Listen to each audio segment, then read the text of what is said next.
Yeah, so I mean, I was trying very hard not to crawl under my desk and just curl up and cry as Patrick was chatting. But you know, you're right. The financial inclusion kind of revolution and the progress we've seen in sub-Saharan Africa has been built on really complex value networks of providers. And I think Benny alluded to that. So you have a mobile network operator with the bank, with the fintech, and together they're able to lower the cost of providing, a loan to an agricultural entrepreneur who's never accessed a loan before.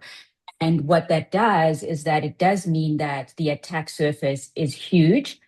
And it's not, for the most part, there hasn't been a lot of investment in cybersecurity.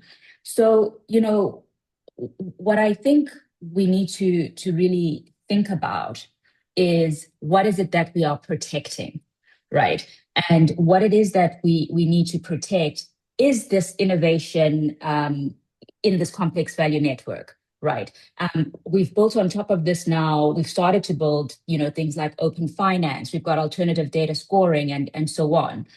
What it will require, which conversations have started but have not coalesced, is first of all, we need to break the fragmented regulatory approach. Because the other thing that comes out of this complex value network delivery is if you think about it, you've got your central bank, you've got your ICT ministry that has oversight, you've got potentially your home affairs ministry or whatever you call it in each country, which is looking after your ID, et cetera, et cetera.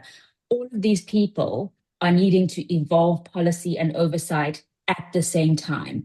And we need to make sure that whatever they come up with is properly orchestrated so that it can be implemented without exploding the cost of compliance, right? So that is something which really needs a lot of thought right now from a regulatory perspective. From a governance perspective, we have boards that are stretched.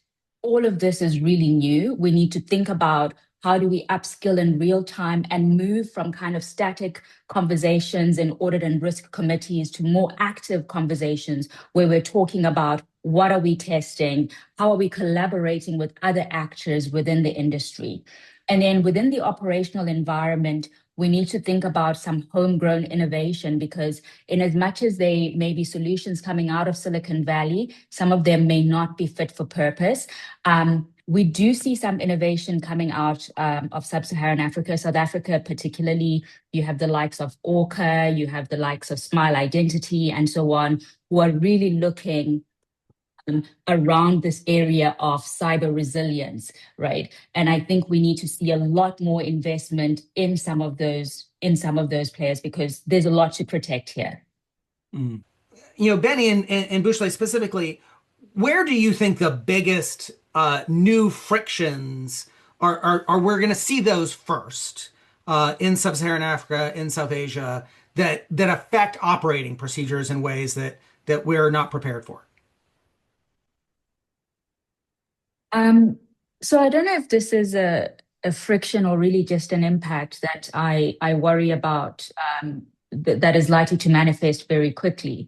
So we touched a little bit on some of the capex requirements that will be required to deal with this and whether institutions can actually bear that. But as you have increased fraud incidents and the cost of risk goes up, you'll see that going up. You'll see your cost to access capital going up. You spoke a lot about training, right? Matthew was talking about all the different things you need to do, training your customers, training your staff, etc. Increased operational costs. All of those things will likely have the impact of just people not being able to access, these services anymore. And that for me is a huge issue, up front. And it's something that I worry about a lot. And I certainly just had one comment on what Matthew said about the training, which was to say, one of the biggest risk groups actually is executives within these institutions. Right. I was having a conversation with an e-learning specialist that works with banks across Africa. And one of the things she said they see consistently with the basic training that exists now on KYC, AML, fraud, etc., is that it's always the executives who engage the least with it. And when you think about the fact that if they are the failure point that could create access to payroll risk and all kinds of things, and as things stand in many countries, if money goes to the wrong account, there's no redress, right? It's gone. And so that's also, a group that I think we need to really think about. And if we have to start designing processes which have zero human intervention, what does that even look like?